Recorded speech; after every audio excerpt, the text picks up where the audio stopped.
So we're going to talk about Hanukkah today, and let me just go to my notes. And the first thing I want to say is, and Pastor Greg would not want me to do this, but I have to do it.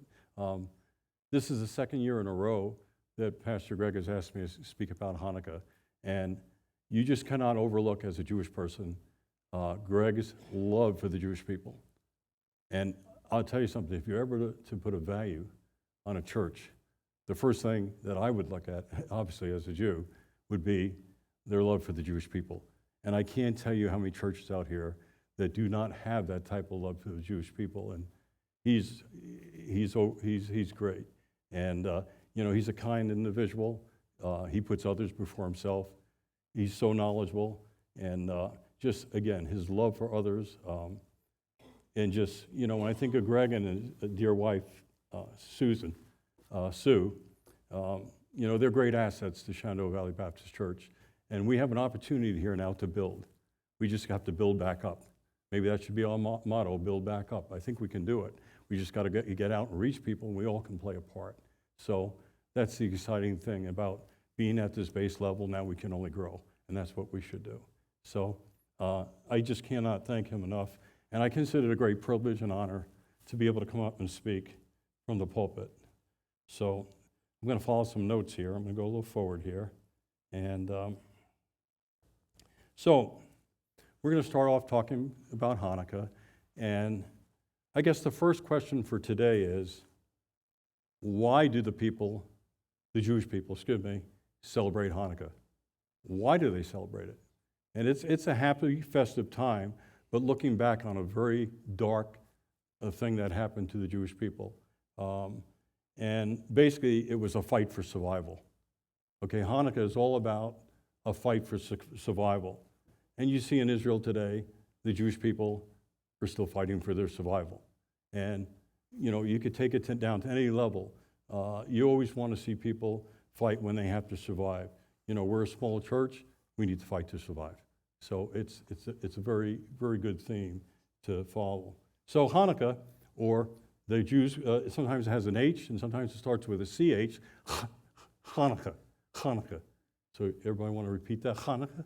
Okay, that's how you'd say it. So it's either or, okay, and we call it, it's also called the Festival of Lights. So you're going to see some light out of this menorah here, because it's going to get really interesting as to what that menorah can do. Okay, so Hanukkah was all about a very bloody military victory. And what happened was, one of the most, and it's actually considered a very beloved Jewish holiday. It's full of light, which you'll see, and joy. And it's basically, like I said, it's very important that we get to the real meaning of Hanukkah. It's the celebration of the survival of the Jewish people. And experts will tell you, or so-called experts, that it's not mentioned in the Bible. I think we're going to dispel that today. Okay, I think it is mentioned in the Bible. And you say, well, we know it's mentioned in the New Testament because we'll talk about that, but is it really in the Old Testament? Well, I think we're going to see that. So anyway, I'm just going to go here. So what happened? Everybody's heard of the Maccabees? Okay, that was a very priestly, Levitical priestly family led by the dad, which I think Greg mentioned last week. And his dad, was it Matthias? How was the pronunciation of that? I don't have it in front of me. And his son Judah, who was basically the military strategist, was the ones that fought this rebellion to survive. And you can go back into the books of Maccabee 1 and 2 in the Apocrypha, and you will find this story. And they make the argument, well, it's not really in the Old Testament, New Testament, but it is, which I'm going to show you. So it's pointed back to, in the Apocrypha, basically, what that was is, do you remember the time between the Old Testament and the New Testament? It's called the silent years, 400 years, where there wasn't any writings. Well, the fact is, it's called the silent years, but God was not silent. So keep that in mind, okay? So back in 168 BCE, there was a Syrian king named Antiochus. Does everybody remember his name? Okay. and he sent his soldiers into Jerusalem, and they desecrated the Jewish temple. Okay, so they desecrated the temple, and that was the holiest place for the Jewish people at that time. And basically what Antiochus was doing, he was abolishing Judaism. No Judaism, okay? And he was outlawing the observance of, which is very important to the Jewish people, the Sabbath, which today we're celebrating the Sabbath as Christians on Sunday. For them it would have been on Saturday. But, the Lord commanded the Jewish people, you must do the Sabbath.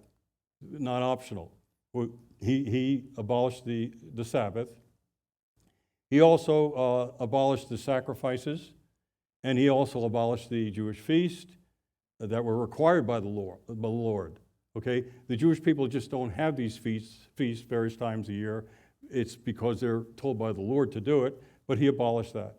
And there was altars set up and idols were set up, and he was forcing the Jews to worship Greek gods. Okay, and the Lord told the Jewish people, you shall not worship any other god. So you see the problem there and what he was doing.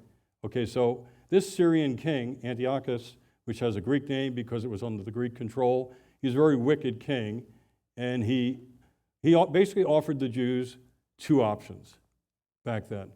And this is what it was. And we've seen this before. Either worship a foreign god or death. That's your choices. So that's what they were given. So Hanukkah is celebrated every year by the Jewish people, and we go by the Jewish calendar, which is the 25th day of the Hebrew month of Kislev. So again, what we were celebrating is that eventual defeat of this takeover by the Syrian king. And they were renaming the temple under a Greek god, Zeus. So anyway, the Jewish resistance movement developed, led by, like I said before, the priestly family, and known as the Hasmoneans, or basically we would call it the Maccabees. Okay, and they were resisting the cruelty of Antiochus. Okay, and the head of the Jewish family, the Maccabees, who led that was Matthias, who was the priestly dad, and his son, which I mentioned, he was the chief strategist in the military under his dad. And though they were greatly outnumbered, we've seen this before, greatly outnumbered, Judah Maccabee and his fighters miraculously won 2 battles, routing the Syrians decisively. Judah Maccabee and his followers defeated the Syrian armies of Antiochus, and there's no doubt that Hanukkah evokes stirring images of Jewish valor against overwhelming odds. Hanukkah commemorates the purification of what they did to the temple, they desecrated it, and the rededication of the temple, okay, the Jewish house of worship, okay? So that was an attempt to wipe out the Jewish people.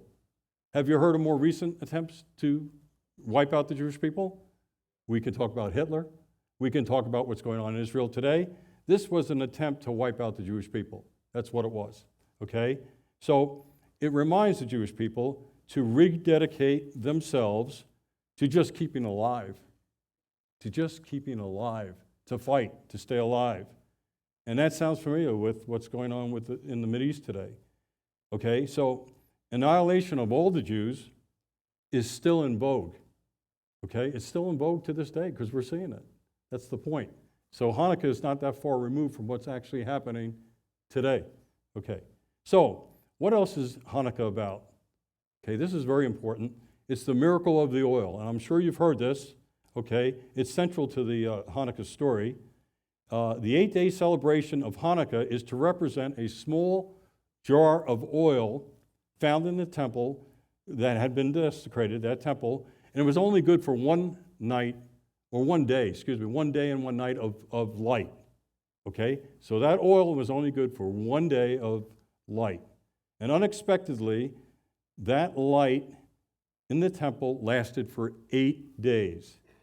Okay, and the rabbis who recorded the event attributed the 8 days of Hanukkah specifically to the miracle of this single jar of oil that should have only lasted one day. But we know that miracle could only come from one source. How could one day of oil last 8 days?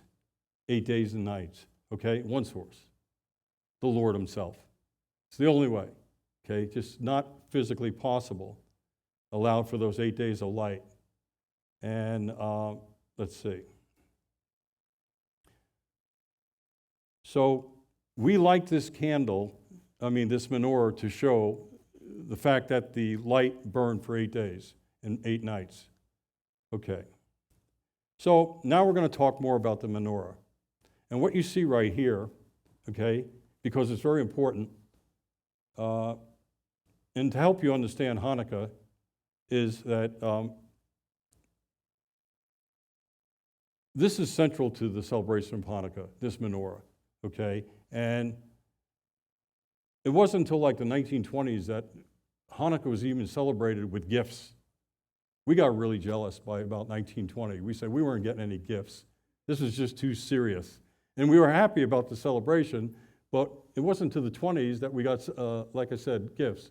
And the gifts that I would get in Hanukkah when I was growing up, and I think I said this last year, the same gifts every year: underwear and socks, okay? And I had friends that were getting Christmas underwear and socks. And I remember I had friends for Christmas, celebrating Christmas, getting bicycles and this toy and that toy and the other toy. So it was really different.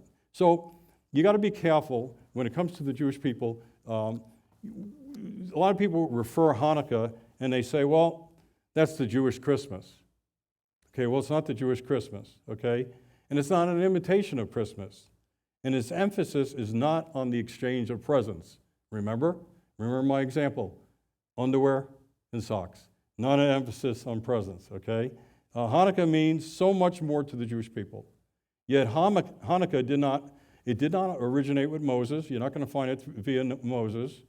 And some say not some say, it's not mandated in the Bible, okay? But it's found much earlier, which I talked about, the Maccabees, the silent years we've already talked about. So anyway, let me just keep going here.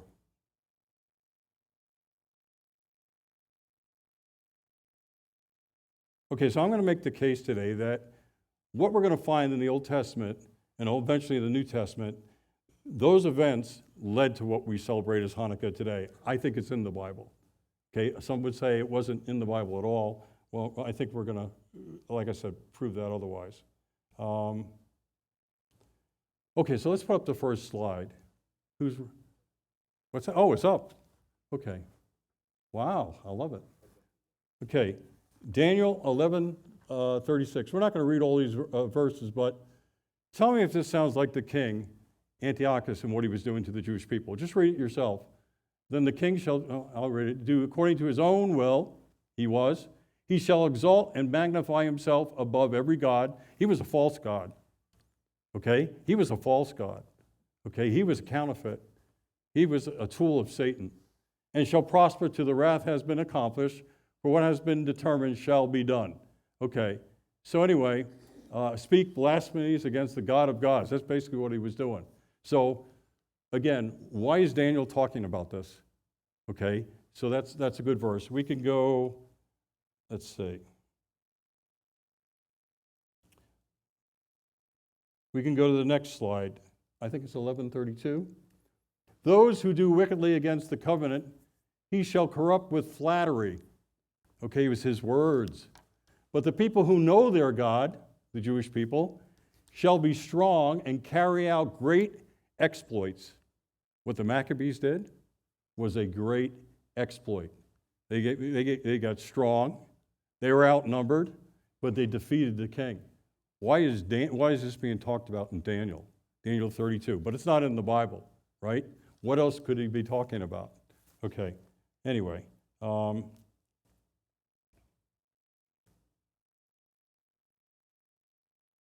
So, I guess we could go to the next verse, and I may not read that initially, and don't necessarily look at it, but some Jews relented and followed what they were forced to do to stay alive. But most Jews realized that the assimilation and elimination of the Jewish worship, the sacrifices and traditions, would actually lead to the destruction of the Jewish people. And that's why there was this fight and the rebellion. That's how they succeeded, okay?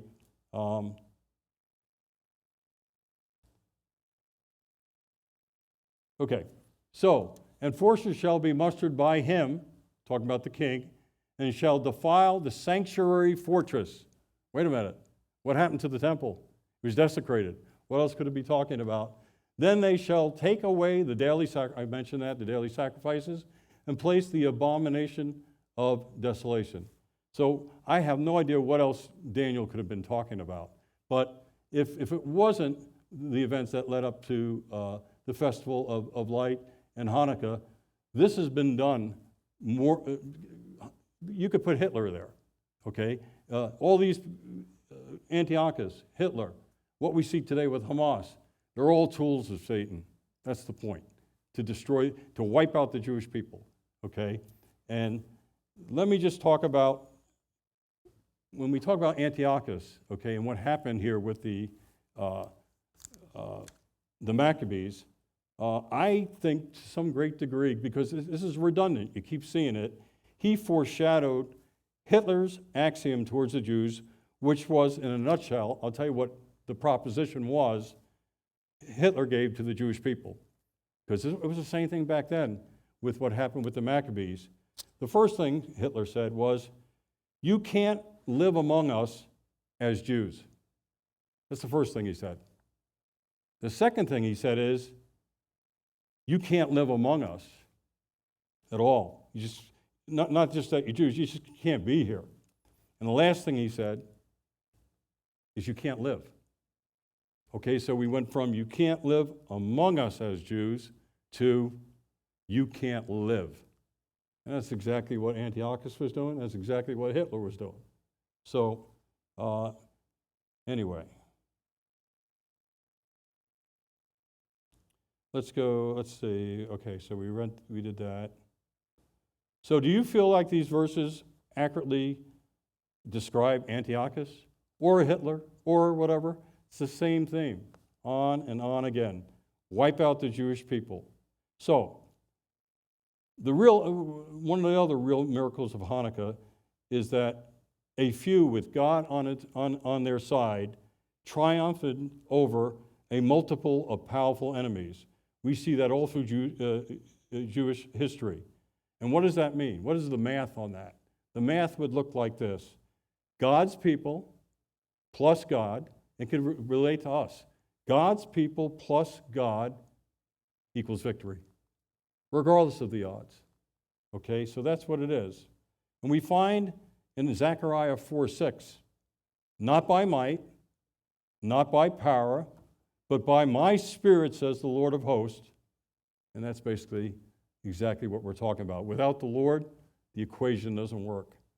Okay, so let's go to the next slide. There we go, more of the same. Then I heard a holy one speaking, and another holy one said to that certain one who was speaking, how long will the vision be concerning the daily sacrifices and the transgression of desolation, the giving of both the sanctuary and the host to be trampled underfoot? And he said to me, for 2,300 days that the sanctuary shall be cleansed.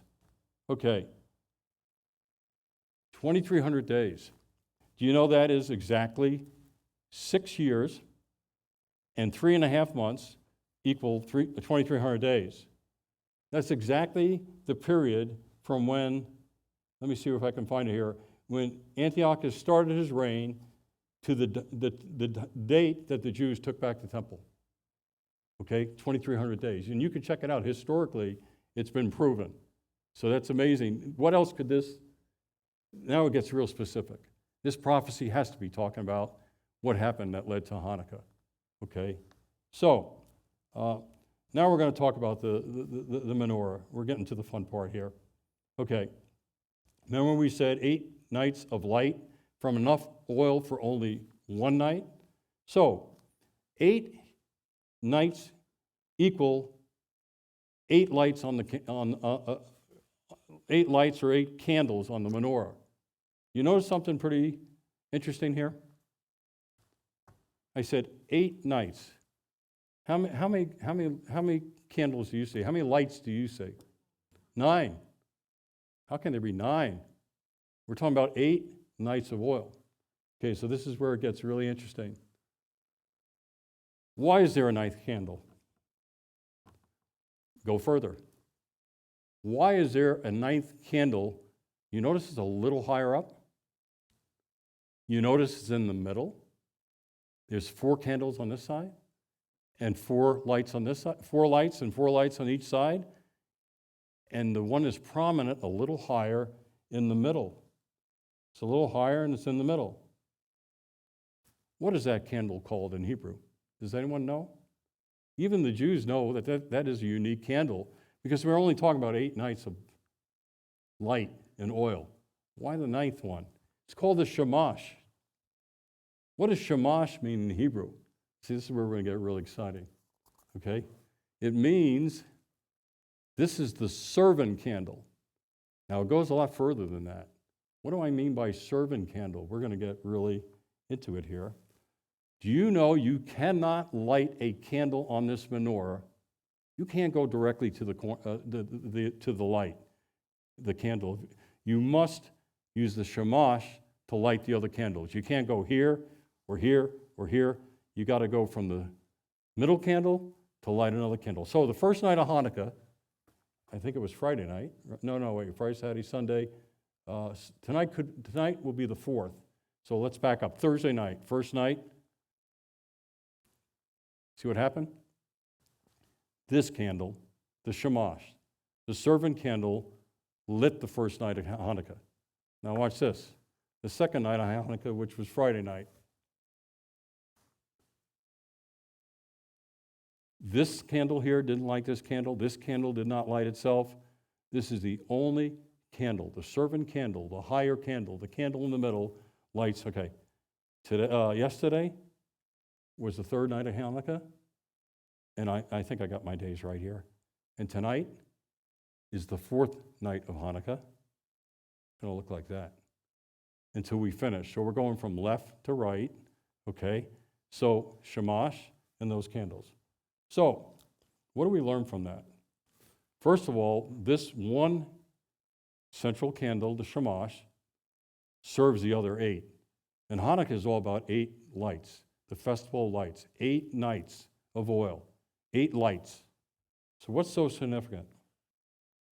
First of all, and I'm going to read some of my notes here, there is no light without the middle candle lighting the other 8 candles.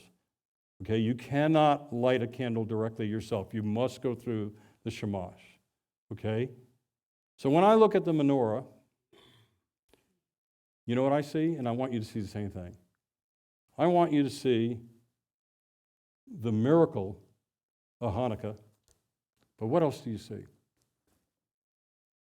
I see Jesus. Okay?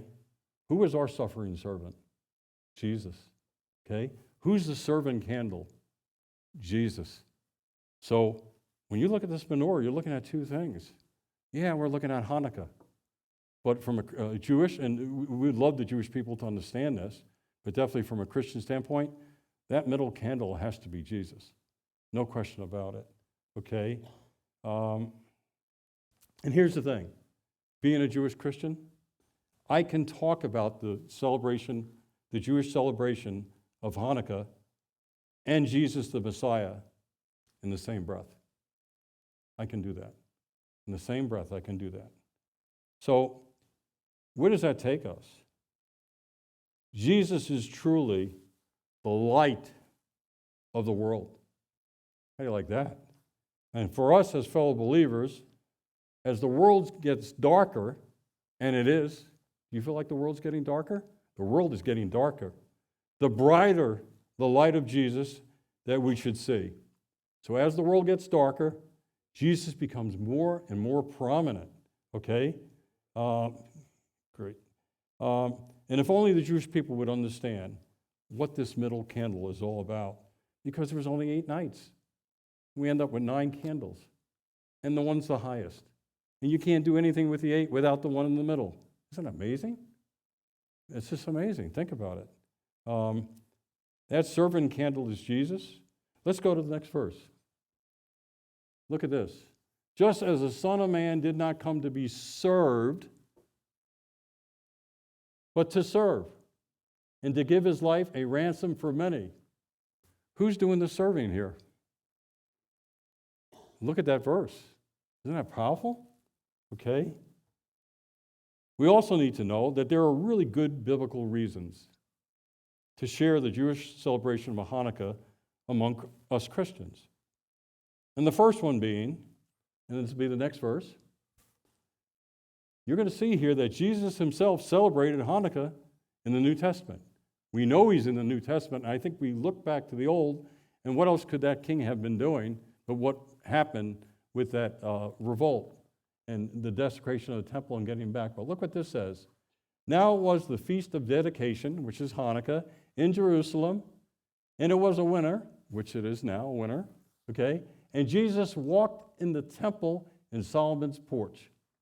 Jesus was observing Hanukkah right in the New Testament.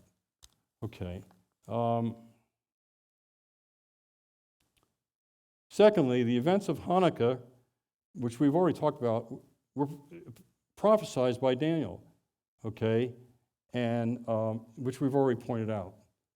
So I hear Jesus' voice in the Hanukkah celebration. Jesus is saying, basically, to this candle, follow me. Follow me. Now look at this next verse. Jesus is saying, follow me. Is this it? My sheep hear my voice. I hear Jesus' voice through this menorah. And I know them, and they follow me. And I give them eternal life, and they shall not perish, neither shall anyone snatch them out of my hand. Okay, through this menorah, I'm hearing Jesus' voice right here. Isn't that amazing? You'll never look at this menorah the same.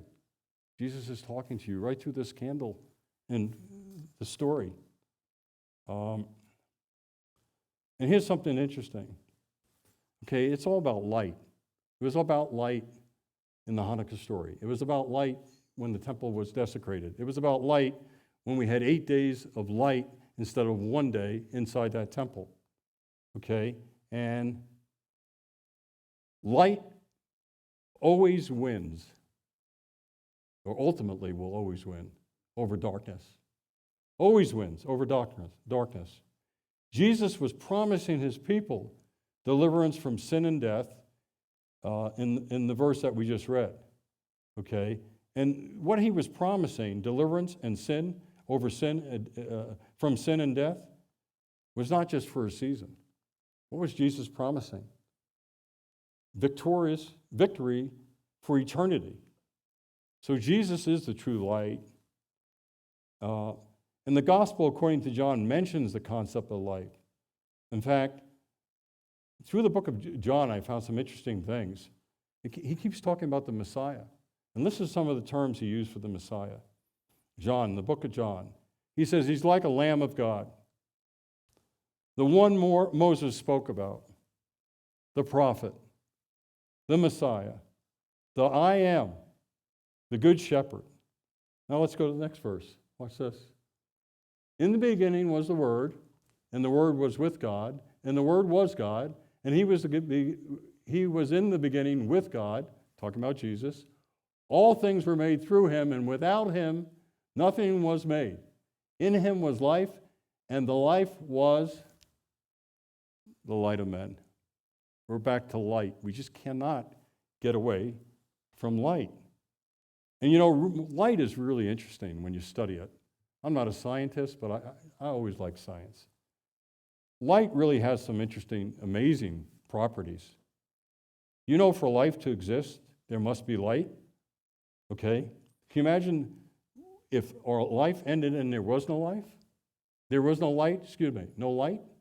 Okay, that's what it's all about, is when we die, there's light. There's light at the end of the tunnel. How's that? Okay? Light is a material that is both physical and also spiritual.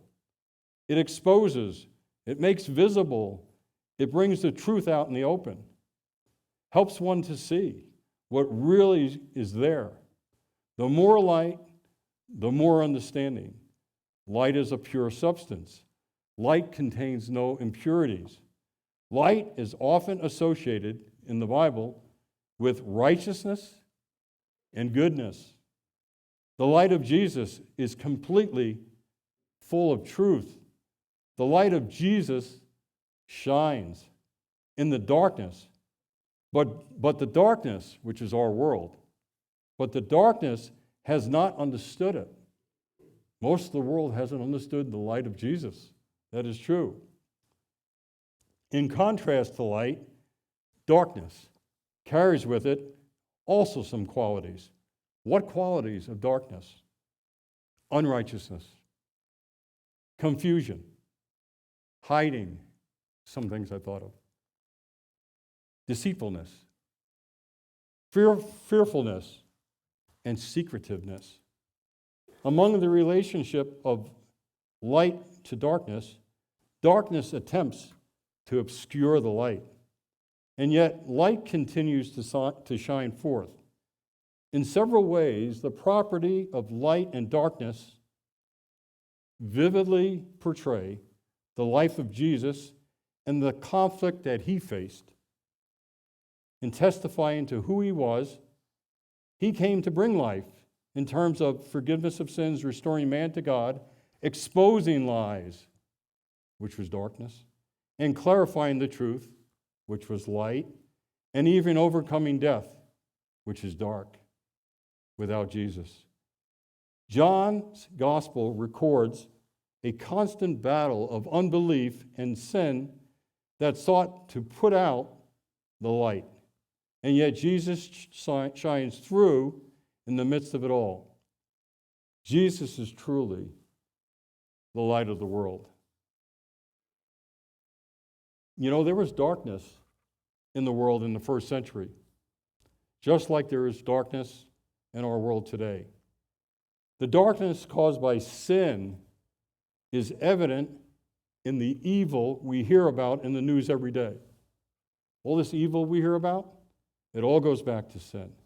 We hear, biblically, these evils we hear about daily are rooted in man's what? Besides sin, separation from God. When you're sinning, separation from God. And in response to this dark predicament comes God's promise to bring the kind of light we need.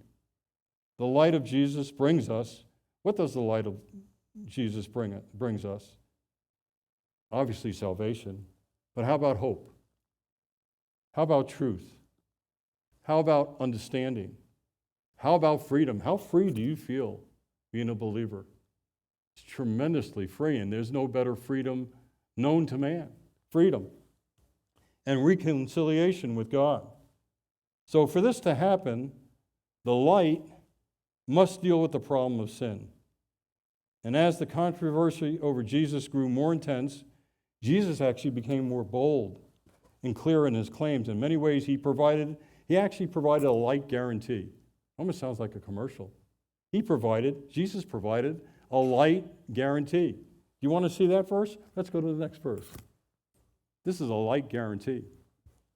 Then Jesus spoke to them again, saying, I am the light of the world. He who follows me shall not walk in darkness, but have the light of life. That's a light guarantee. That's what that verse is all about, a light guarantee. Interestingly, after Jesus made reference to himself as the light of the world, we then, which I mentioned before, we see him in Jerusalem at the temple during the festival lights of Hanukkah. So when he said, I am the light of the world, you look at the scriptures, he's just in the temple, and he's celebrating the festivals of life. He made the connection that I'm making today. This has to be Jesus. It's got to be Jesus. He's the servant. The festival of lights, Hanukkah, no doubt, to celebrate the observance of the rededication of the temple, which is what Hanukkah is all about, but it only makes sense that Jesus is the light of the world, that the fact that he would be around to celebrate the festival of lights, which we read when we saw that verse, among his own people in the temple itself. Why in the temple itself? What's the connection? Because that's what was desecrated. That's what was rededicated. That's why Jesus was in the temple, and that's why I think the scriptures tell us that. So, what can Hanukkah potentially mean to us today as believers of the Jewish Messiah? One thing is that it's a great way to connect with the Jewish people as Christians. The second thing is it reminds us that, and Pastor Greg hammers this all the time, Christianity is Jewish at its roots. And we shall never forget that. And we honor that in this church. And I'm going to tell you, this church will be blessed because of that. We have to be blessed. We just have to. So, three most vividly and critically, the third point, most vividly and critically, it is a reminder of God's light, which is found in the person of the Messiah who called himself the light of the world. He was the light who came into the world, bringing light to expose the darkness in our hearts and overcome the darkness of evil in our world. So it's so fitting to light the menorah during the Christmas season, as well as throughout the week of Hanukkah. Not just because it overlaps in the calendar with Christmas sometimes, it's the theme. The theme is very important. This is the celebration of God's light, okay? So Hanukkah is celebrating God's light. And what is Christmas celebrating? God's life. So really what I need to do, I don't know if there's room, it may fall off the cliff here, but I should put these two together somehow. That's not going to work. Let's do this, just to show you. This is really how this is what the Lord wanted. And I'm going to go to that. We're going to see it in verses. Let's call this Christian. Let's call it Jewish. Okay, that's so you see that. But this is the Gentile world. This is the Jewish world. I'll put them back here so they don't fall down when I'm speaking. But did you see that? We're going to actually show that in the scriptures here in a second. Excuse me. And I would say that it was very unlikely that. Did I lose my? I think I lost my.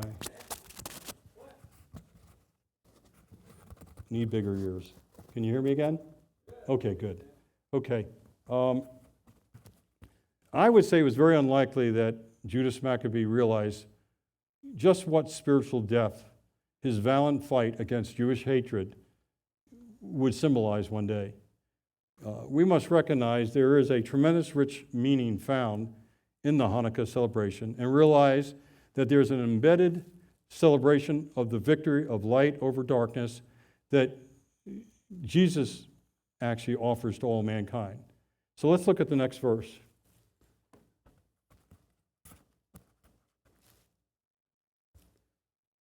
The people, I've seen a great light. Okay, there it is. Is that it? Let's go back one. We'll do all these here real quick. But okay, the people who walked in darkness have seen a great light. Those who dwell in the land of the shadow of death, upon them a light has shined. Okay, where is that? That's in Isaiah. In the book of Isaiah, it's talking about the light. Okay, but it's going to get more interesting about Isaiah here in a second. I think somehow I skipped ahead a little, so let's go back to Isaiah. But anyway, some of the operative words in there that I underlined is, I think it's very important what Isaiah was saying there. I underlined in that verse the word great light. I underlined the word shadow of death. And I underlined the word a light has shined. Let's go to the next verse out of Psalms. Watch this. The Lord is my light and my salvation.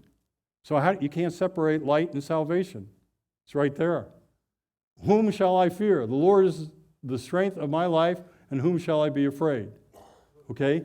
If you have the light of Jesus in your life, you have no reason to be afraid of anything. It's right there in the Psalms. Let's keep going. So I think we have made the connection between Hanukkah and Christmas today. And now I'm going to focus on the Gentiles.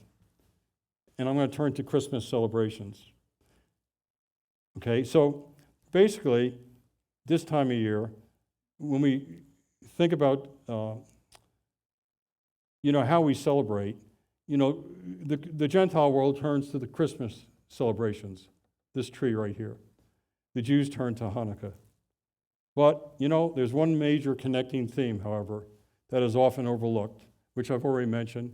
It's the celebration of life. Both are a celebration of light. And isn't it interesting how they're both lit up at this point? The celebration of life. They're highlighted in both Christmas and Hanukkah. And it's actually a saving light for both Jew and Gentile.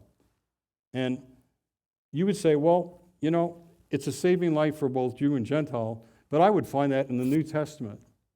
How would you like to find it in the Old Testament? You're going to find something really interesting here. So there's a description of the coming Messiah as a light to dispel darkness. And what's interesting, and it is not only for the Jewish people. And you think we're going to find that in the New Testament?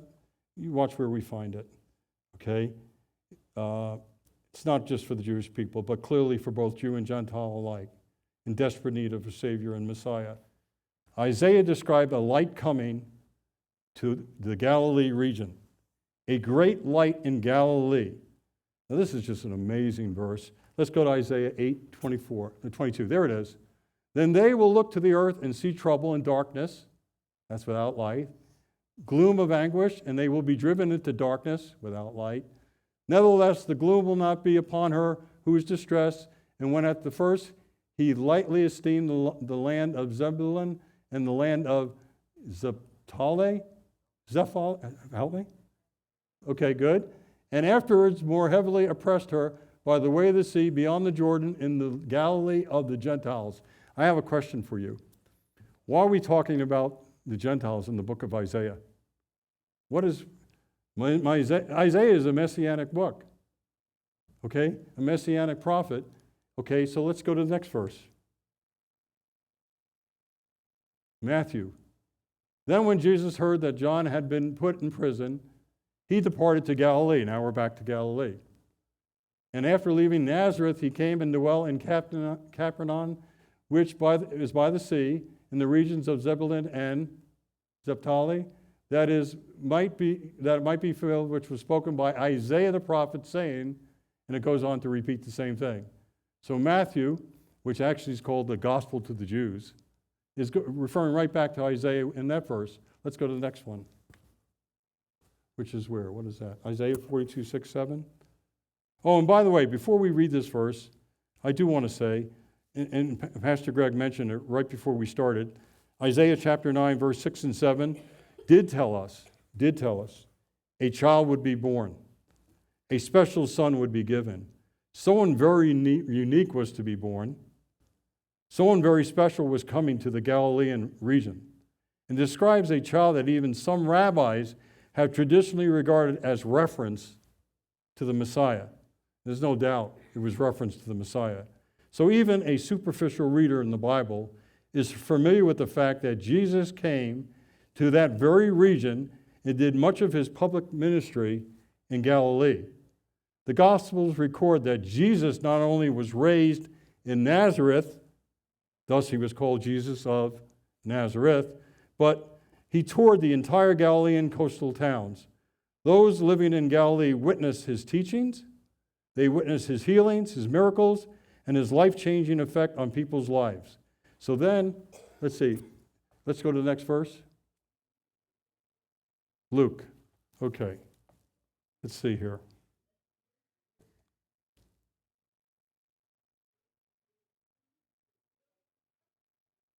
Okay, what stands out to me in that verse, you can read it yourself, but in the sight of all people, a light for revelation to the Gentiles and glory to your people Israel.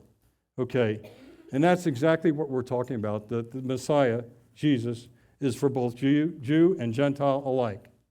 So after hearing all this today, you may ask, how could the Jewish people not believe?